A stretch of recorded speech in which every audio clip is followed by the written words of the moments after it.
Hey guys, that's my text going off, my phone going off just as I hit record. People are texting me crazy today. It's weird. You know, some days you'll have sort of a lot of activity and other days not so much, or for whole chunks of time not so much. There'll be people that you haven't heard from in a while and suddenly they reappear, right? Interesting that should be how I lead this off, because what I want to talk about today is about manifesting people into your life. And I have a couple of stories about this, just to show you kind of how the process could work and how easy it is, right? And I want to first answer the question, because we're going to get this out of the way. Yes, you can attract specific people into your life. Yes, you can attract exes into your life, back into your life. Don't listen to anybody who's going to tell you that you can't, or there are these stipulations or these conditions that, none of that.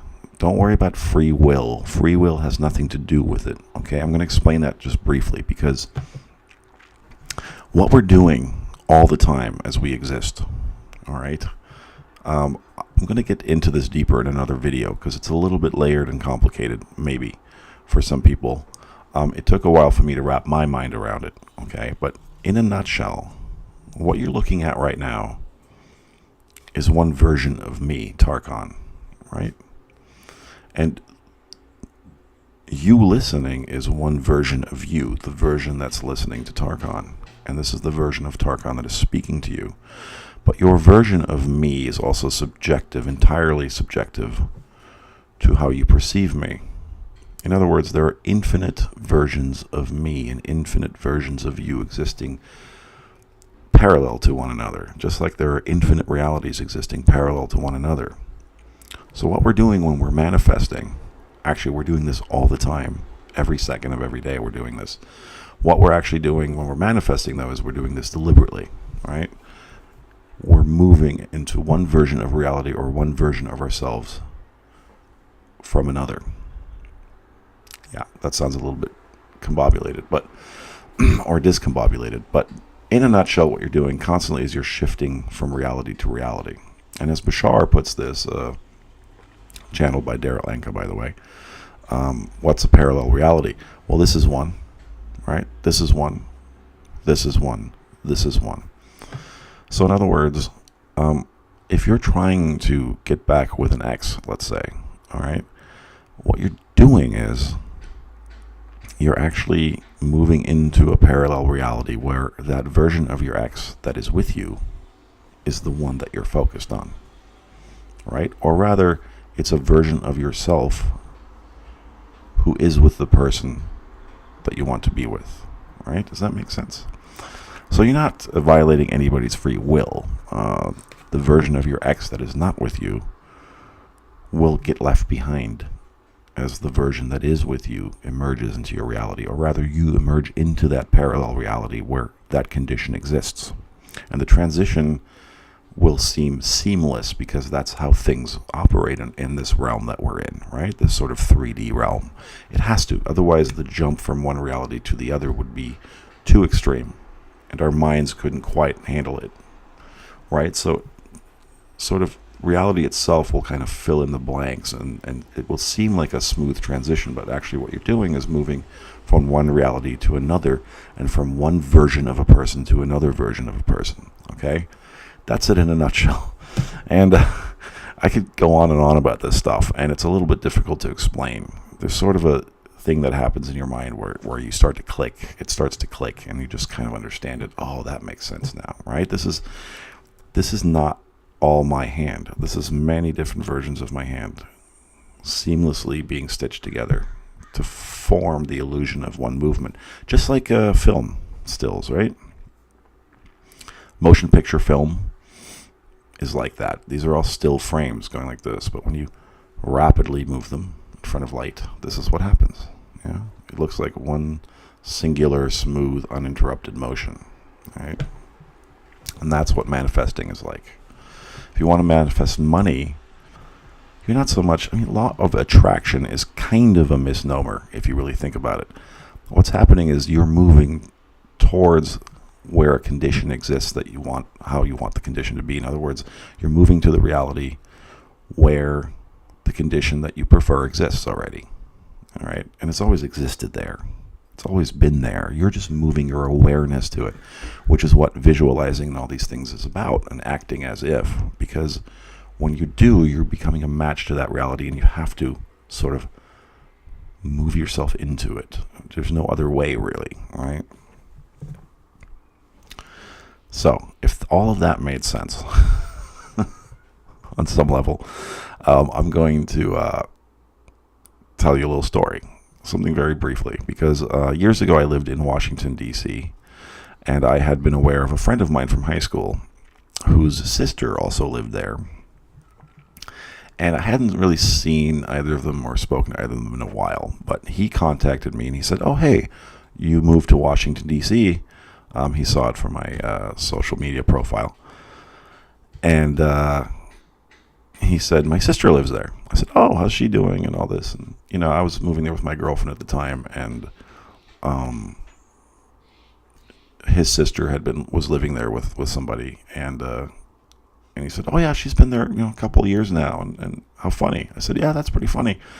And then I didn't give it any more thought, and I went on with my life. And I think it was about 2-3 years later had passed, and I was my reality had changed. At this point, I was no longer with the person I was with, and I was now attending graduate school, and I was still living in the city. And I was at home one day. Now, it must have been a Saturday or something like that. I was kind of relaxing, and I was doing something around the house, maybe cleaning or something, when suddenly this person popped into my mind, just for a fleeting second. It was my friend's sister. And I remember this all happened in a split second. It was an image of her popped into my mind. I thought, "Oh, wow. Oh, yeah, she lives here." And mind you, this is a couple of years later after he told me this. And I never thought about it again. I thought, "Oh, she lives here. How funny. That's right. I wonder if she still lives here. Wouldn't it be funny if I ran into her? I might." And then I just forgot about it. And all this passed through my head in really about a second or two. And then I went on with whatever I was doing. And a few hours later, I never gave it another thought. A few hours later, I had an urge to go out and have a drink somewhere. So I did. I went out, I had a drink. And I was still a very heavy smoker in those days. So I went outside for a cigarette at one point. And I stood outside the place I was at. And I knew some of the people there that worked there and stuff. So it was just a relaxing kind of afternoon I was having. And I'm leaning up against the wall, and I look, and this singular person passes by me, and there's no one else on the street, on the sidewalk at that moment, really. It's just her. She sort of glides right by me. And I had to do a double take, and it was my friend's sister who had popped into my mind earlier. And I called out her name, and she looked at me, and she came over and gave me a hug. Said, "Oh my God, I haven't seen you in so many years."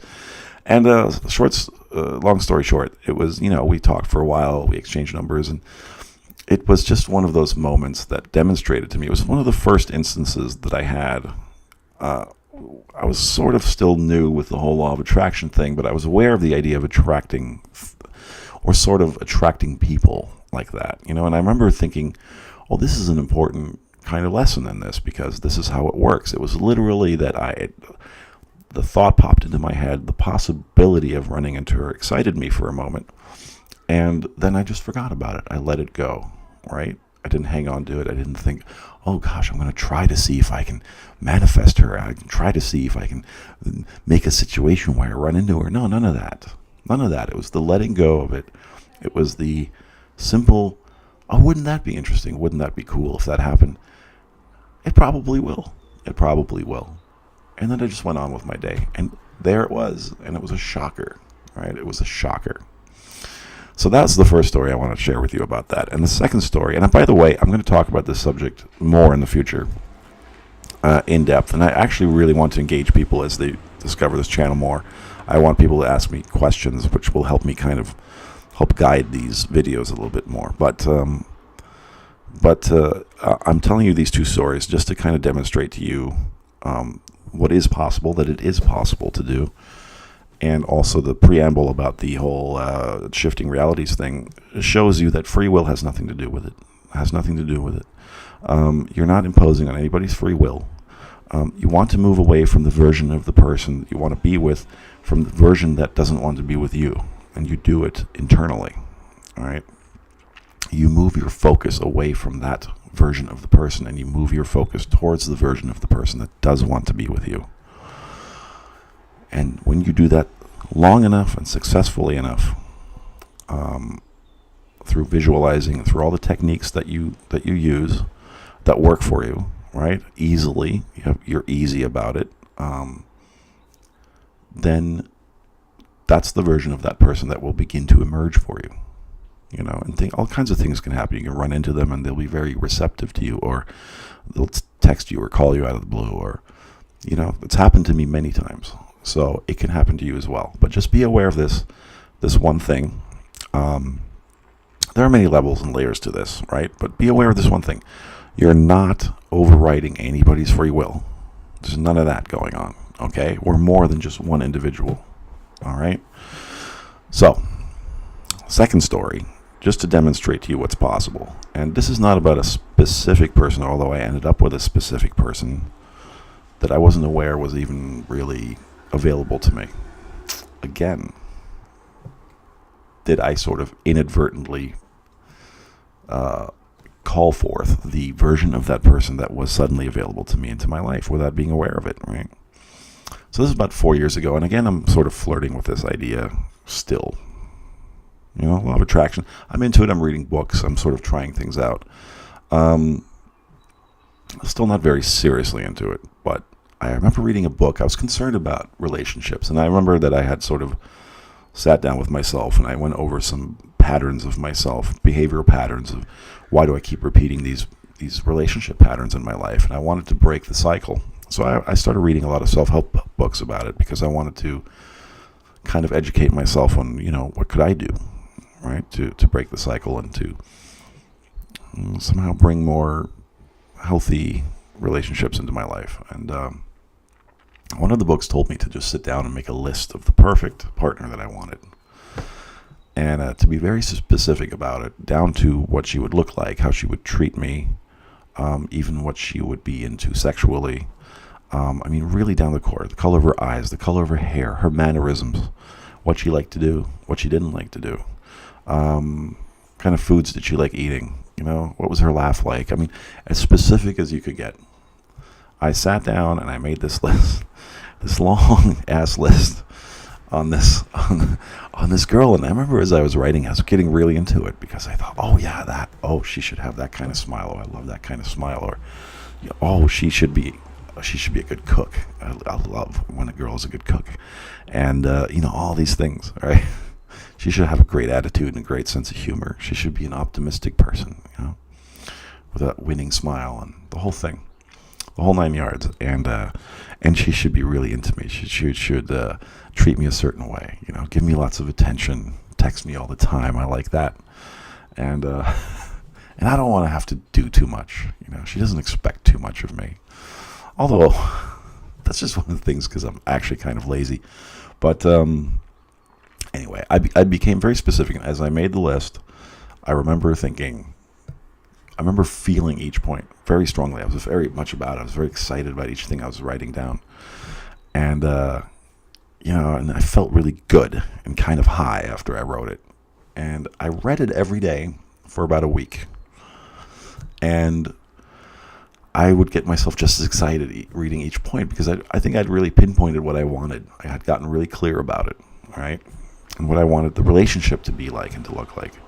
So I remember after about a week, I became kind of bored or I became distracted. Life got in the way. I ended up traveling for about a month or so. That was during the summer, early summer. I ended up leaving for a couple of months to go abroad, overseas.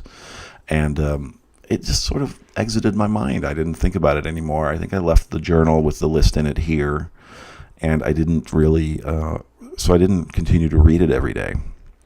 But I did continue to sort of have fun in my life. And I did end up dating other people and asking people out and going out on dates and having a nice time all around. and traveling and distracting myself and taking photographs, and which I love to do.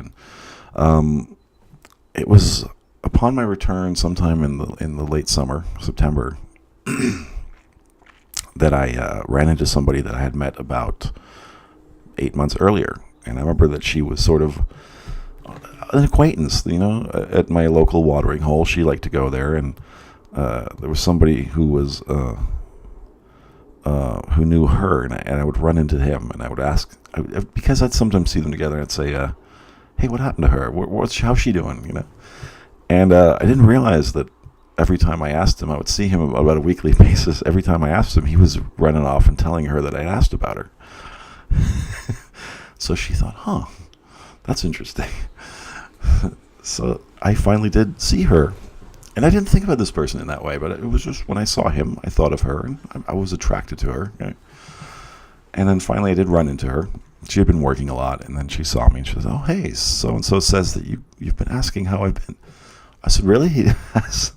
I said, yeah, I've seen him, and I've been curious about you. I haven't seen you in a long time. Oh, I've been working on all this. And as the evening progresses, we get into a long conversation, and she makes a confession, and she says, I have a crush on you. I've had a crush on you since I met you. Back in January. This was about September now. And I had no clue. I was so clueless. And I remember that I asked her out, and we went out, and we ended up dating for the next few months. Very intensely. And at one point in the middle of it, the whole thing was so easy, by the way. The way that we kind of came together, there was no struggle, there was no effort. It all seemed like it was supposed to happen the way it happened, right? Like this person just materialized in my life. It was so strange. Which, by the way, is how it will happen for you. You should have to put no effort, or whatever action you put into getting the person of your desires in your life, or attracting an ex back, should feel effortless. Should be no effort at all. That's how you know this is meant to be this way right now. That's how it's meant to unfold right now. In the middle of us dating, I was cleaning up around my desk area, and I ended up finding this journal, and I paged through it, and I find this list that I had made months earlier about the kind of girlfriend I wanted. And I read it, kind of bemused, because I remembered having written it, and I remembered the book that caused me to write it, and I thought, oh God, I remember this thing. And I was laughing, chuckling to myself. I said, oh God, I totally forgot about this. Let's see what I wrote, right? And I read the first few points, and I'm kind of laughing at this, and I keep reading though, and my smile is fading, and I start getting goosebumps, because I'm realizing as I'm reading it, and I get all the way through the list, and I go, wait a minute, and I go back to the top of the list, and I go all the way through it again, slower this time. I realize that the person I'm with in that moment is exactly the person I'm describing in this list. I mean, she had maybe 9 out of 10 of all the points I put down, and there were a lot of them. From the way she looked, how she treated me. She was a good cook.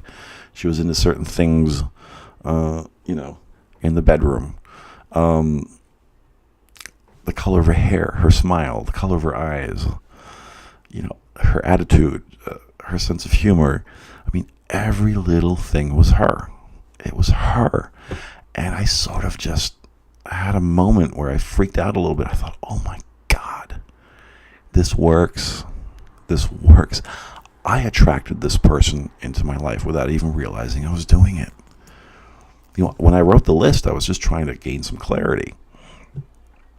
At the time, I still had no clue that this was actually going to happen in my life. I was actually going to bring about the circumstances that would match this list, which was essentially a set of desires. It was essentially all together a desire for the type of relationship I wanted at that time. And bam, it came, because you know what? I just forgot about it for months. I went and lived my life, and then suddenly these events unfolded so quickly, and I was suddenly in this relationship with this person, and there I looked, and there was the evidence, and it was almost like the universe saying, see, asshole, it works. Look what we brought you. We just want you to notice what we brought you. Take a look at this list again months later. Who are you with right now? Yeah. So, man, I was flabbergasted. I was flabbergasted. And you know, that relationship didn't end up lasting because through going through it, I shifted, and what I wanted shifted, and she was no longer a match to it. And there were other extraneous circumstances beyond our control at the time. But that's actually a subject for another time. Breakups and why that happens, right? Because we broke up just as easily and quickly as we got together. Whenever something is effortless and seems easy in your life, you're on your path. Whether it seems like a good path or not, sometimes I think it's, again, that's another thing we can get into that could take hours or several videos to get into. But suffice it to say, I wanted to share those little stories with you. It's now a 20-minute video. And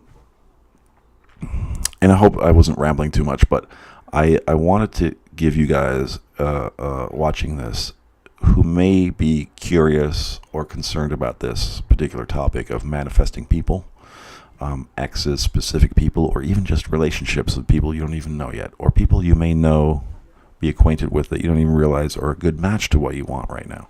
Sometimes your higher self, the universe, whatever you want to call it, has a way of matching you with the perfect person to fit what you want in that moment and to bring about the perfect circumstances, right, for you two to come together.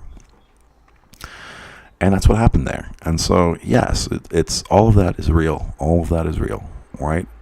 Your thoughts will attract people into your life, absolutely. And no matter what your history has been, those people can be attracted back into your life. Again, remember, it'll be the version of the person that you want to be with. So that's what you should focus on. Not trying to convince somebody who's the version of the person who doesn't want to be with you.